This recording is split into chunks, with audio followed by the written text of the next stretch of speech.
साथियों, आज की डिस्कशन में हम लोगों की बात होने जा रही है SSC JEE versus RRB JEE के बारे में। बहुत से बच्चों का डाउट रहता है कि सर हमें एसएससी जेईई का प्रिपरेशन करना चाहिए या आरआरबी जेईई की प्रिपरेशन करना चाहिए।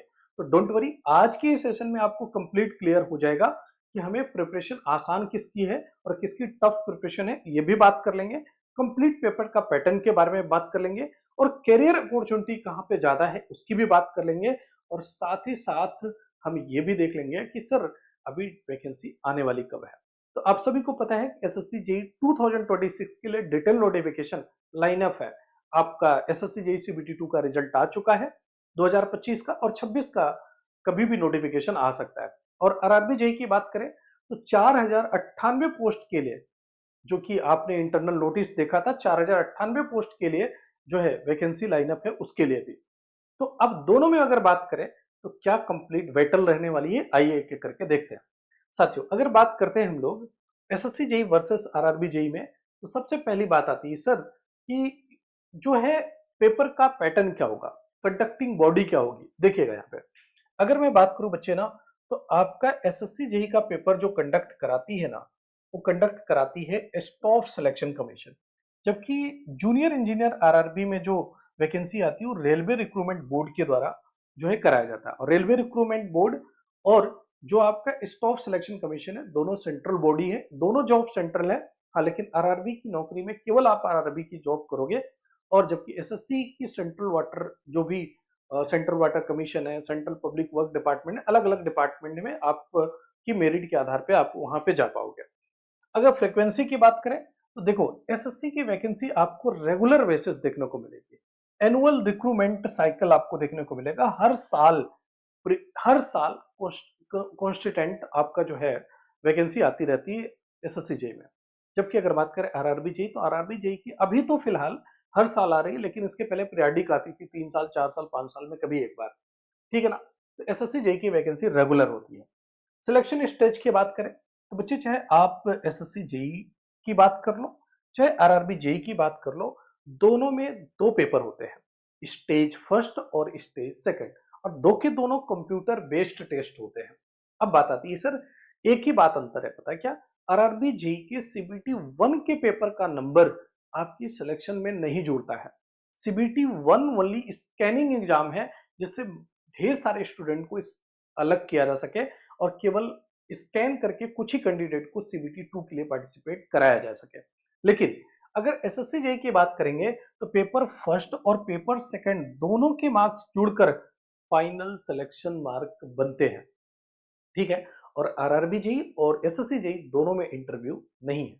दोनों के लिए अगर एलिजिबिलिटी क्राइटेरिया की बात करें तो बच्चे एलिजिबिलिटी क्राइटेरिया में एसएससी और आरआरबी जेई दोनों में बीटेक या फिर 3 ईयर डिप्लोमा आप हो तो एलिजिबल हो। हाँ, एसएससी जेई में कुछ ऐसी वैकेंसी है जहां पर आपसे एक्सपीरियंस की एक्सपेक्टेशन भी की जाती है। जैसे आप सभी को पता है बीआरओ में भी एक्सपीरियंस चाहिए, साथ ही साथ एमईएस में भी एक्सपीरियंस चाहिए। तो कुछ ऐसी पोस्ट है जहां पर आपको एक्सपीरियंस की रिक्वायरमेंट होगी। लेकिन सर आरआरबी में कोई एक्सपीरियंस की रिक्वायरमेंट नहीं, बीटेक और डिप्लोमा हो तो आप एलिजिबल हो उसके लिए। तो ये बात रही यहां तक। नेक्स्ट बात आती है सर कि एसएससी जेई पेपर फर्स्ट का पैटर्न क्या होगा, पैटर्न क्या होगा उस पर बात कर लेते हैं।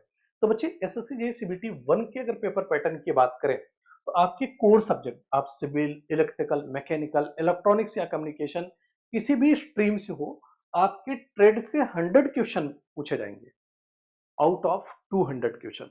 200 क्वेश्चन में 100 क्वेश्चन आपके ट्रेड से पूछे जाएंगे, मतलब 50% क्वेश्चन आपके ट्रेड से पूछे जाते हैं। और 50 क्वेश्चन में जीके जीएस और 50 क्वेश्चन आपके रीजनिंग के पूछे जाएंगे, मतलब 25-25% का जीके जीएस और रीजनिंग का वेटेज है। टोटल 200 मार्क्स के क्वेश्चन होंगे।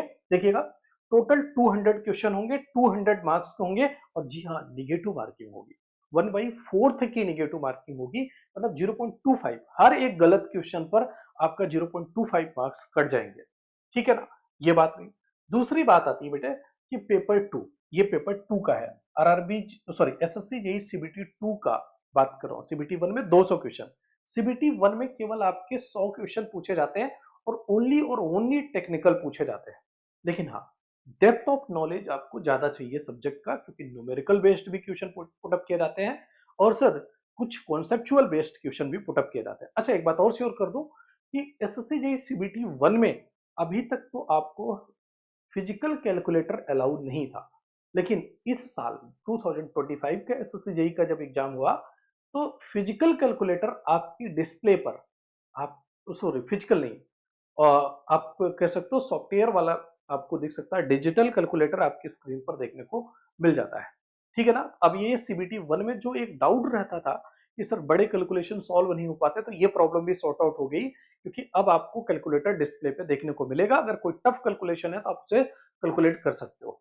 हाँ, सीबीटी 2 की बात करें तो यहां पर भी आपको कैलकुलेटर डिजिटल फॉर्म में आपकी स्क्रीन पर देखने को मिलेगा। फिजिकली आपको अलाउड नहीं है कैलकुलेटर, लेकिन आपके डिजिटल फॉर्म में देखने को मिलेगा। 300 नंबर के टोटल पेपर होगा और 100 क्वेश्चन पूछे जाएंगे, मतलब 3 नंबर का एक क्वेश्चन होने जा रहा है। और निगेटिव मार्किंग 1/3 की होती है, मतलब अगर आप एक क्वेश्चन गलत करते हो तो एक नंबर कट कर दिए जाएंगे, ये है। और बच्चे इस पेपर में ना केवल टेक्निकल है, इस बात को मैं पहले भी बता चुका हूं। और एक बात याद रखिएगा, डेप्थ ऑफ नॉलेज ज्यादा जरूरत है, आपके सब्जेक्ट का नॉलेज बहुत इंपॉर्टेंस रखता है। और वैसे भी सिविल इंजीनियरिंग या कोई भी इंजीनियरिंग बैकग्राउंड के स्टूडेंट के लिए टेक्निकल तो ज्यादा टफ पोर्शन नहीं है, ज्यादा टफ पोर्शन उनको नॉन टेक्निकल लगता है। तो कहीं ना कहीं अगर मैं कंपेयर करूं तो सर एसएससी जेई का एग्जाम कंपैरेटिवली आरआरबी जेई सही है। मतलब आप कह सकते हो कि सर यहाँ टेक्निकल का वेटेज ज्यादा है, तो आपके लिए ये एडवांटेज हो जाएगा। आइए आरआरबी जेई की बात करते हैं ना। आरआरबी जेई सीबीटी 1 की अगर बात करें, स्टेज फर्स्ट की बात करें, तो बेटे मैथमेटिक्स से 30 क्वेश्चन, जनरल साइंस से 30 क्वेश्चन, और जनरल इंटेलिजेंस और रीजनिंग से 25 क्वेश्चन, और जनरल अवेयरनेस से 15 क्वेश्चन। मतलब आपको यहाँ पर टोटल देखेंगे तो 100 क्वेश्चन देखने को मिलेंगे, और 100 मार्क्स के क्वेश्चन देखने को मिलेंगे। और निगेटिव मार्किंग है बेटा, आपको टोटल कितना टाइम मिलता है पता है? टोटल 100 क्वेश्चन करने के लिए 90 मिनट का टाइम मिलता है, जबकि एसएससी जेई सीबीटी 1 का पेपर देने के लिए आपको 2 घंटे का टाइम मिलता है। मतलब आरआरबी जेई में आपको फास्ट फॉरवर्ड होकर क्वेश्चन करना पड़ेगा, स्पीड से करना पड़ेगा, क्योंकि 1.5 घंटे आपको टाइम मिलता है, जबकि एसएससी जेई में 2 घंटे का टाइम मिलता है, सीबीटी 1 में भी और सीबीटी 2 में भी। ठीक है। हाँ, निगेटिव मार्किंग यहाँ भी है, 1/3 की निगेटिव मार्किंग है, जबकि एसएससी जेई सीबीटी 1 में 1/4 की निगेटिव मार्किंग है। ठीक है ना। और स्टेज 2 की बात करें तो भैया, अगर आपके आरआरबी जेई स्टेज 2 की बात करें तो देखिएगा, टेक्निकल डिसिप्लिन से 100 क्वेश्चन पुट अप किए जाएंगे, मतलब 100 नंबर के 100 क्वेश्चन टेक्निकल डिसिप्लिन से पूछे जाएंगे, सिविल, इलेक्ट्रिकल या मैकेनिकल या इलेक्ट्रॉनिक्स से। जनरल अवेयरनेस के 15 क्वेश्चन, फिजिक्स एंड केमिस्ट्री के 15 क्वेश्चन, और बेसिक्स ऑफ कंप्यूटर एंड जो है एप्लीकेशंस के 10 क्वेश्चन, और इन्वायरमेंटल एंड पॉल्यूशन कंट्रोल के 10 क्वेश्चन। दैट मीन टोटल अगर आप देखोगे तो 150 क्वेश्चन पुटअप होंगे। और यहाँ जो आपको टाइम ड्यूरेशन मिलेगा, जो टाइम ड्यूरेशन मिलेगा वो कितना मिलने जा रहा है सर, एक बार देखिएगा यहाँ पे। तो यहाँ स्ट्रेटेजिक बातें लिखी हुई हैं कुछ।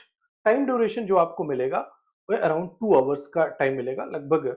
आप ऐसे बोल सकते हो कि 120 मिनट का टाइम आपको मिलेगा। ठीक है ना। अब बात आती है सर स्ट्रेटेजिक कंपैरिजन की बात करें। सर कुछ चीजों को जान लो जो कि आपको डिफरेंशिएट करके दे देगा कि एसएससी जेई बेस्ट है या आरआरबी जेई बेस्ट है।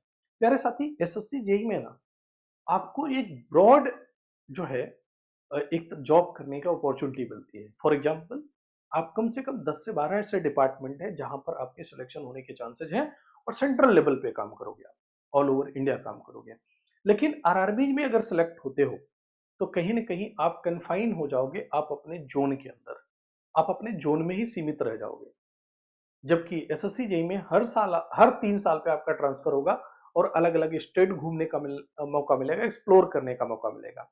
दूसरी बात, आरआरबी जेई, और आरआरबी जेई में आपको रोटेशनल, एक तरह से ऐसे यहाँ देखिएगा लिखा है, आरआरबी जेई में आपका जो है रोटेशनल शिफ्ट होती है। मतलब कभी आपकी नाइट शिफ्ट में ड्यूटी लगेगी, कभी डे शिफ्ट में ड्यूटी लगेगी। ये रोटेशनल शिफ्ट आपको देखने को मिलेगा। और साथ ही साथ आपको आरआरबी जेई में आपको हाउस अलाउंस मिलेगा, हाउस रेंट मिलेगा, ट्रेवलिंग अलाउंस मिलेगा, सब कुछ मिलेगा आपको फ्री में। रेलवे के थ्रू टिकट मिलेगा, आप कहीं भी सफर कर सकते हो। ठीक है।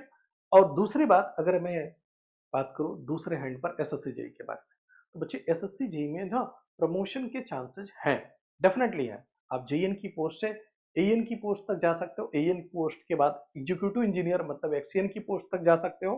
ठीक है ना। और सर इस आरआरबी जेई में अगर बात करें तो आरआरबी जेई में आपके पास जो आपकी डिपार्टमेंटल, हाँ यहाँ भी प्रमोशन होता है लेकिन प्रमोशन बहुत डिले होता है।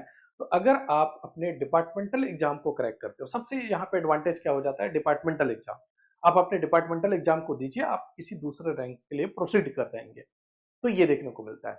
लेकिन अगर मैं अपने ओवरव्यू दूं, देखो यार, आरआरबी जेई में टेक्निकल सब्जेक्ट तो बहुत कम वेटेज है, एक तरह से देखो तो 100 क्वेश्चन ही टोटल आएगा, लेकिन नॉन टेक्निकल पोर्शन बहुत ज्यादा हो जाता है। और एसएससी जेई की अगर बात करूं तो अगर नॉन टेक्निकल आपका वीक भी है और आपने टेक्निकल और रीजनिंग अच्छा कर लिया तो बहुत अच्छा कर जाओगे और डेफिनेटली आपका सिलेक्शन हो जाएगा और एक कंसिस्टेंट आपको वैकेंसी देखने को मिलती है, ये भी एक बड़ा एडवांटेज है। तो शायद आप पूरे पेपर पैटर्न को समझ पाए होंगे, पूरी कंप्लीट स्ट्रेटजी को समझ पाए होंगे कि किस तरह से हमें प्रिपरेशन करनी चाहिए और कहाँ पे हमें, कहाँ पर ज़्यादा नेगेटिव मार्किंग है, कहाँ पे पेपर का लेवल थोड़ा सा हाई होता है, कहाँ पे पेपर का लेवल थोड़ा सा जो है मॉडरेट होता है, ये चीज़ें आपको सीखने को मिला हुआ। थैंक यू सो मच, बने रहिए आरडब्ल्यू टेक क्लासेस पर, ऐसे इन्फॉर्मेटिव वीडियो आपको मिलती रहेंगी।